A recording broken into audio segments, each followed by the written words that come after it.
Hello, good evening and welcome to UTV Life. Sit back and relax with me over the next half hour because on tonight's programme, the internationally renowned musician Michaela Foster-Marsh is on the quest to find the Belfast connection to her adopted brother Frankie, who sadly passed away some years ago.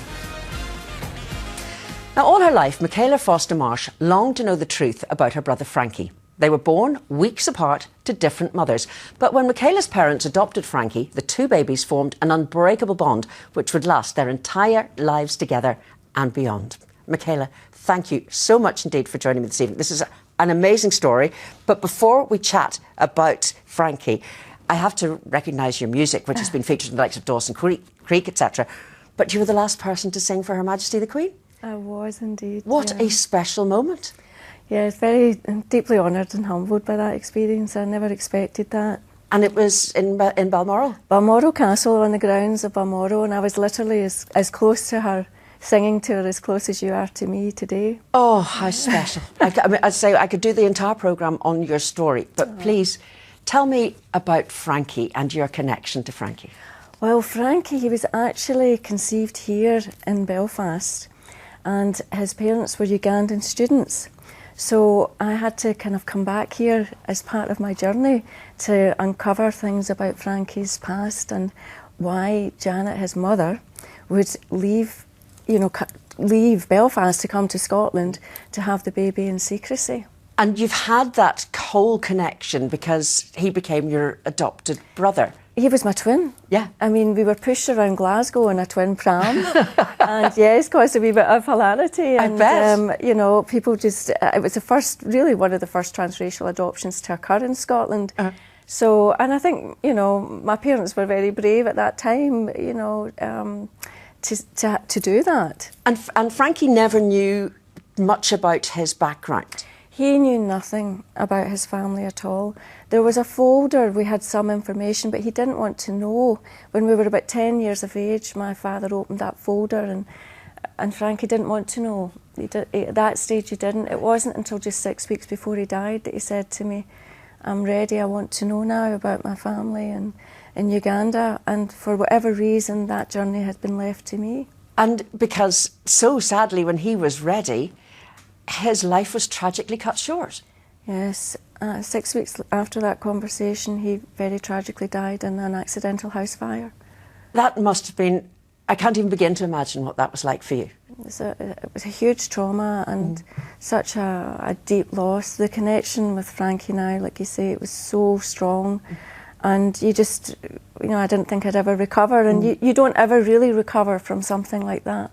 But I've been very fortunate that I've been able to transform that grief into something positive. Well, something positive. I have a book here, which is the most amazing title. It's spot on. It's called Star Child, and it tells the story.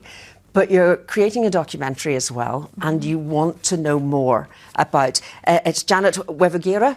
Janet Wevugira, yes. And she was a student here in the late 60s, so anything from 65 to 67, and she conceived Frankie here in 1966. And we're really, as I say, we're guessing at why she may have left Belfast to come to Scotland to have the child in secrecy.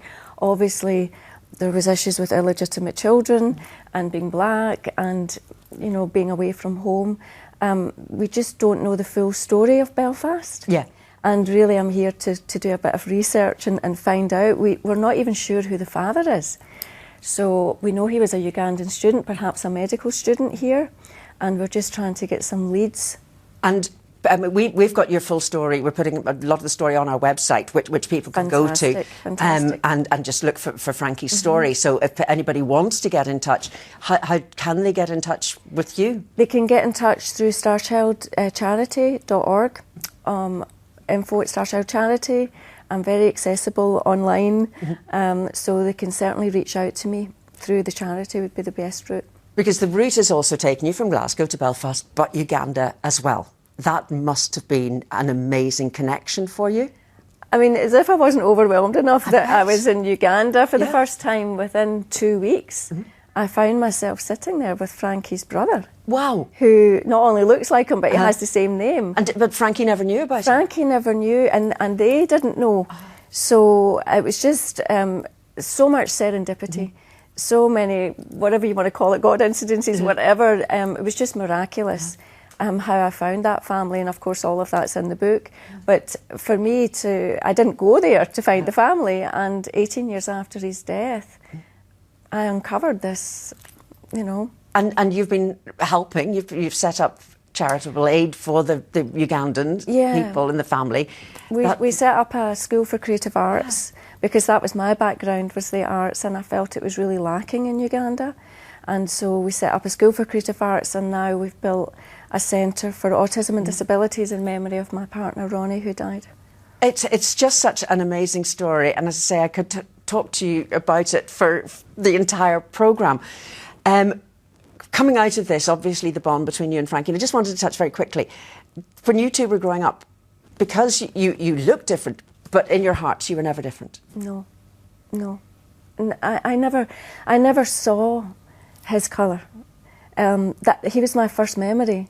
And that is just, it's so beautiful. Yeah, and that bond has continued. There's a continuous bond that has connected us after his death. Well, Michaela, it's an absolutely fabulous story, and please go online and check it out. It's there. Thank you so much indeed, and we really hope you get the connection to Frankie here and his mother, Janet Wevugira in Belfast. Thank you for joining me this evening. Thank you.